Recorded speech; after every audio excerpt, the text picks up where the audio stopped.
Hello बच्चों, कैसे हो आप सब लोग। आज हम पढ़ने जा रहे हैं पाठ 6 माय विजन फॉर इंडिया। पाठ परिचय। डॉक्टर कलाम ने हैदराबाद के Indian institute of technology IIT में 25 मई 2011 को अपना सबसे बेहतरीन भाषण दिया था, जहां उन्होंने भारत के बारे में अपने विजन को बताया। आइए डॉक्टर कलाम के भाषण के महत्वपूर्ण अंशों को जानते हैं। APJ कलाम IIT टेक फेस्ट उद्घाटन भाषण हैदराबाद। मैंने भारत के लिए 3 सपने देखे हैं। हमारे 3000 साल के इतिहास में दुनिया के अलग अलग कोनों से लोग भारत में आए और हमें लूट कर चले गए। हमारे जमीन हथिया ली, हमारे दिमाग को गुलाम बनाया। अलेक्जेंडर से लेकर ग्रीक, तुर्क, मुगल, पुर्तगाल, ब्रिटिश, फ्रेंच, डच सभी ने हमारे देश को लूटा। ये सभी हमारे देश में आए, हमें लूटा और जो कुछ भी हमारा था वो सब ले गए। लेकिन आज तक हमने ऐसा दूसरे किसी देश के साथ नहीं किया। हमने किसी को भी अपना गुलाम नहीं बनाया। हमने किसी भी देश की जमीन नहीं हथियाई, किसी देश की संस्कृति को ठेस नहीं पहुंचाया और न ही किसी देश के लोगों के जीने के तरीके को बदलने की कोशिश की। ऐसा हम क्यों करते हैं? क्योंकि हम दूसरों की आज़ादी का सम्मान करते हैं। इसलिए मेरा सपना आज़ादी ही है। मेरा मानना है कि भारत ने आज़ादी का पहला सपना 1857 में ही देख लिया था, जब हमने आज़ादी की लड़ाई शुरू की थी। इसी आज़ादी को बाद में हमने सुरक्षित किया और उसका पालन पोषण कर आगे आज़ादी का निर्माण किया। यदि हम आज़ाद नहीं होते तो आज कोई हमारा आदर नहीं करता। मेरा दूसरा सपना भारत के विकास का है। 50 साल से हमारा देश विकासशील देश है, लेकिन यह समय देश को विकसित बनाने का ही है। GDP की दर से देखा जाए तो हम दुनिया के शीर्ष 5 देशों में से एक हैं। बहुत से क्षेत्रों में हमारा विकास दर 10% है। हमारी गरीबी स्तर दिन ब दिन कम होता जा रहा है। आज हमारी उपलब्धियां वैश्विक स्तर पर आंकी जा रही हैं, लेकिन फिर भी हम अपने देश को एक विकसित देश के रूप में नहीं देख पा रहे हैं। इसकी सबसे बड़ी वजह आत्मविश्वास, आत्मनिर्भरता और स्वनिश्चितता में कमी होना है। क्या यह गलत नहीं है? मेरा तीसरा सपना है भारत दुनिया में सबसे ऊपर होना चाहिए, क्योंकि मेरा मानना है कि भारत जब तक दुनिया में सबसे ऊपर खड़ा नहीं होता, सम्मान नहीं करेगा, क्योंकि ताकत ही ताकत का सम्मान करती है। हमें केवल सैन्य शक्ति से नहीं, बल्कि आर्थिक शक्ति से भी मजबूत होने की जरूरत है। हमें हाथ से हाथ मिलाकर आगे बढ़ना है। मेरी किस्मत अच्छी है कि मैंने 3 महान दिमाग के साथ काम किया है। स्पेस डिपार्टमेंट के डॉक्टर विक्रम साराभाई, प्रोफेसर सतीश धवन और न्यूक्लियर मटेरियल के जनक डॉक्टर ब्रह्म प्रकाश।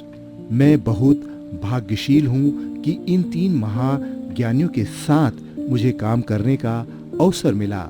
मैंने अपने करियर में 4 मील के पत्थर देखे, 20 साल इसरो में बिताए।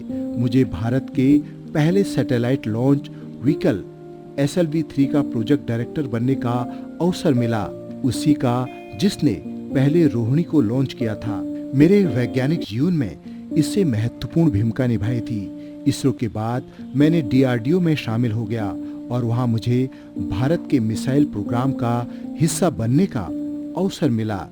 1994 में जब अग्नि की सभी जरूरतों को पूरा करने के बाद उसका संबंध मौसम विभाग से हुआ, तो वह मेरा दूसरा सबसे आनंदित पल था।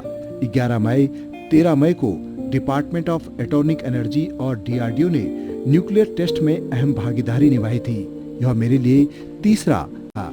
न्यूक्लियर टेस्ट की टीम में हिस्सा लेने की खुशी और दुनिया को यह बताने की इसे भारत ने बनाया है, इसका असर हमारे देश के विकास पर जरूर पड़ेगा।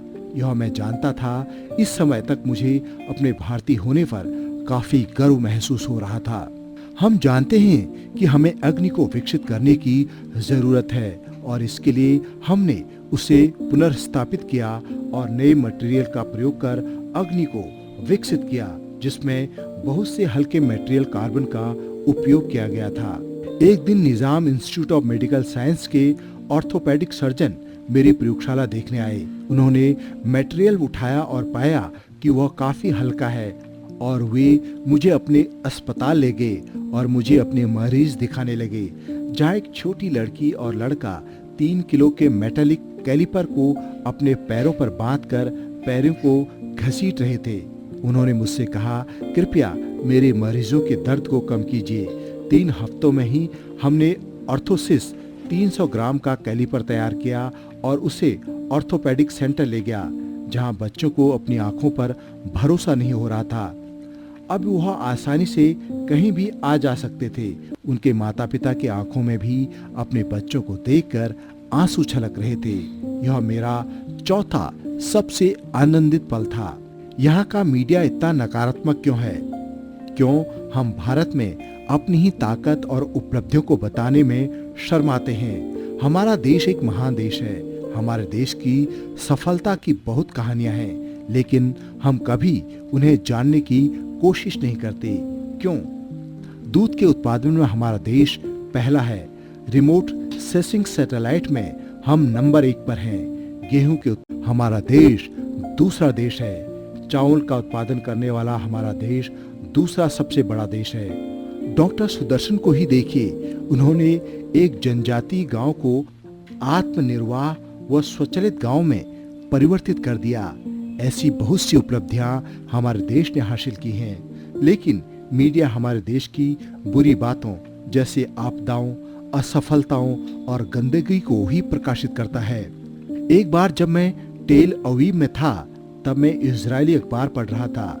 उसके एक दिन पहले ही वहां कई अटैक और बमबारी हुई थी, जिसमें कई लोगों की जान भी चली गई थी। लेकिन फिर भी अखबार के प्रथम पृष्ठ पर एक यहूदी व्यक्ति की तस्वीर छपी हुई थी, जिसने रेगिस्तानी जमीन को 5 साल में हरी भरी जमीन में बदल दिया था। यह एक प्रेरणादायी तस्वीर थी जो कई लोगों को जगा सकती थी, जबकि अटक बमबारी में मरे हुए लोगों की जानकारी अखबार के अंदर के पन्नों में ही थी।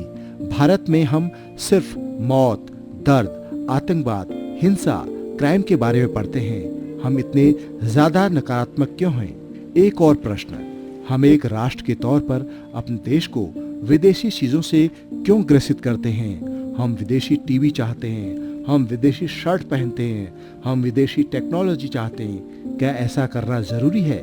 क्या हम इस बात को नहीं जानते कि आत्मसम्मान आत्मनिर्भरता से ही आता है? मैं हैदराबाद में जब अपना भाषण लेक्चर दे रहा था, तब एक 14 साल की लड़की ने मुझे ऑटोग्राफ के लिए पूछा। तब मैंने उससे पूछा कि जिंदगी में उसका लक्ष्य क्या है। उसने जवाब दिया, मैं विकसित भारत में रहना चाहती हूँ। उसके लिए तुम्हें और मुझे मिलकर एक विकसित भारत का निर्माण करना है।